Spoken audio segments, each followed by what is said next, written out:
chia thôi.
วันนี้ต้องจะนอนเจ้าสาวอะไร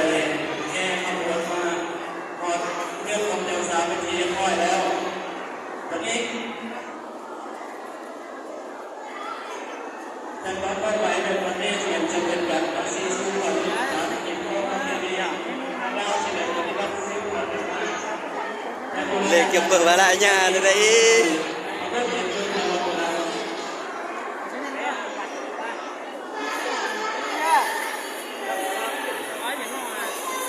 Kín nữa, kín đó, kín đó, kín đó.